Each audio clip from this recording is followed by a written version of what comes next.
যে আমরা সম্প্রতি আমাকে হত্যার হুমকি দিয়ে একটি আননোন নাম্বার থেকে আমাকে ফোন কলে হত্যার হুমকি দেওয়া হয়, আমার পরিবারকে প্রাণনাশের হুমকি দেওয়া হয় এবং আমরা এটা জিডি করলে আইন শৃঙ্খলা বাহিনী যারা আছেন তারা তাদের জায়গা থেকে এখনো পর্যন্ত যদিও কাউকে গ্রেফতার করতে পারেননি, কিন্তু তাদের জায়গা থেকে আমরা তাদেরকে আন্তরিক পেয়েছি। তারা খোঁজখবর করছেন, এখনো পর্যন্ত সেই অপরাধী তিনি চট্টগ্রামের বাসিন্দা এই ধরনের একটা, বা চট্টগ্রামে এই সিমটা কেনা হয়েছে, অন্য কোথাও তিনি আছেন, এই ধরনের একটা ব্যাপার তারা আইডেন্টিফাই করতে পেরেছেন। বাকি তথ্যগুলো তারা এখনো পর্যন্ত গোপন রেখেছেন তদন্তের স্বার্থে, এবং আমরা আশা করব যে তারা তদন্ত করে যিনি এই হুমকিটা প্রদান করেছেন তাকে গ্রেফতার করে আইনের আওতায় তারা নিয়ে আসবেন।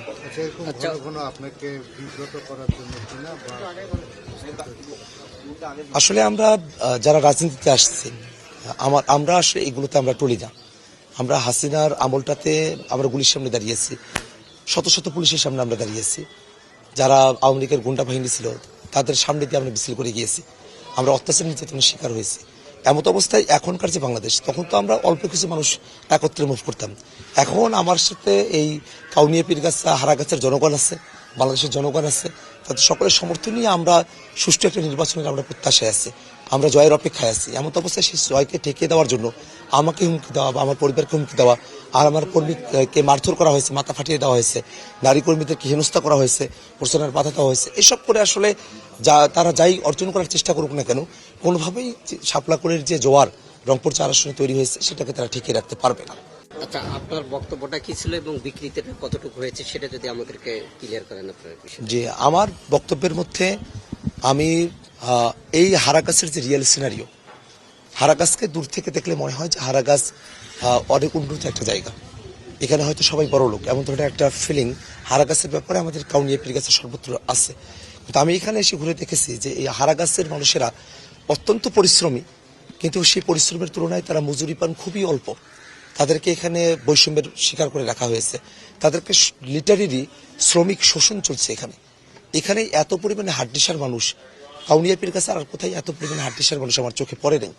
এখানে কলোনিগুলোতে ভালো স্যানিটেশনের ব্যবস্থা নেই, অনেক মানুষের জন্য খুবই অপর্যাপ্ত কিছু টয়লেট এবং স্যানিটেশন ব্যবস্থা, এবং সেটা খুবই নোংরা, ড্রেনেজ ব্যবস্থাপনাগুলো খুবই এখানে সেটা ভাগাড়ে পরিণত হয়েছে ড্রেনগুলো। এমতো একটা অবস্থায় এখান থেকেই যারা নেতৃত্ব দিয়েছেন, এমপি হয়েছেন এতগুলো বছর ধরে, তারা আসলে হারাগাছের জন্য কিছু করতে পারেননি, তারা যে আসলে কাউনিয়া পীরগাছার জন্য কিছু করতে পারবেন না, তারা যে আসলে অকর্মা এটা আমাদের রংপুরের ভাষাতেই আপনি বলতে পারেন এটাকে, অর্থাৎ যারা তাদের কাজের দিক থেকে তারা অলস, তারা পিছিয়ে পড়ে আছে, যারা কার্যকর কোনো কিছু পদক্ষেপ নিতে পারেন না, কার্যকর কোনো কিছু করেন না, তাদেরকে আমাদের রংপুরের ভাষায় তাদেরকে অকর্মা বলা হয়। সেই অকর্মারা যারা এতদিন এখানে নেতা হয়েছেন, তারা যে হারাগাছের মানুষকে মুক্তি দিতে পারবে না, এই বক্তব্যই আমি উপস্থাপন করেছি। সেই বক্তব্যকেই হারাগাছের মানুষদেরকে সেই ভিডিওতে কাটপিস করে, তাদেরকে কাটপিস বক্তব্যে হারাগাছে মানুষদেরকেই অকর্মা হিসেবে সেই ভিডিওতে, কাটপিস ভিডিওতে বিএনপির কর্মী যেটা আপলোড করেছেন সেখানে সাব্যস্ত করা হলো। এই বিষয়টাই এখানে এই ঝুঁকির জায়গাগুলো তৈরি করছে, এবং এভাবে নির্বাচনের যে পরিবেশ সেটাকে বিঘ্ন করার চেষ্টা করছে। আমরা এটার একটা আইনগত প্রতিকার প্রত্যাশা করি। আর একটা জিনিস একটু ক্লিয়ার বলি, একটা জিনিস এটা একটু জলকার আছে আপনাদের জন্য আর কি। আমরা সম্প্রতি জানতে পেরেছি যে নির্বাচন কমিশন থেকে আইন করা হয়েছে, ভোট কেন্দ্রের 400 গজের মধ্যে কোনো ব্যক্তি তার মোবাইল নিয়ে প্রবেশ করতে পারবেন না, বা কোনো সাংবাদিকও সেখানে প্রবেশ করতে পারবেন না। এটা আসলে সুষ্ঠু নির্বাচনের ক্ষেত্রে এই পদক্ষেপ মোটেও এটা ভালো কোনো পদক্ষেপ নয়, বরং এটা সুষ্ঠু নির্বাচনকে বাধাগ্রস্ত করতে পারে।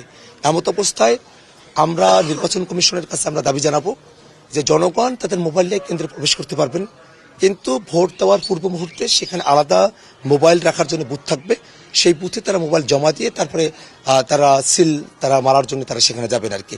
এবং যারা সাংবাদিকরা আছেন, গড়পড়তভাবে সবাইকে সাংবাদিক হিসেবে নয়, যারা প্রফেশনাল সাংবাদিক বিভিন্ন সংবাদ মাধ্যমের সাথে যুক্ত আছেন এবং মিডিয়া হাউসগুলোতে কর্মরত আছেন, তাদেরকে সুনির্দিষ্ট পাস দিয়ে তারা ভোট কেন্দ্রের ভিতরে পর্যন্ত তারা যেতে পারবেন, সেই ব্যবস্থা তাদেরকে করে দিতে হবে, এবং এটা প্রত্যেকটা কেন্দ্রের জন্য এটা করতে হবে।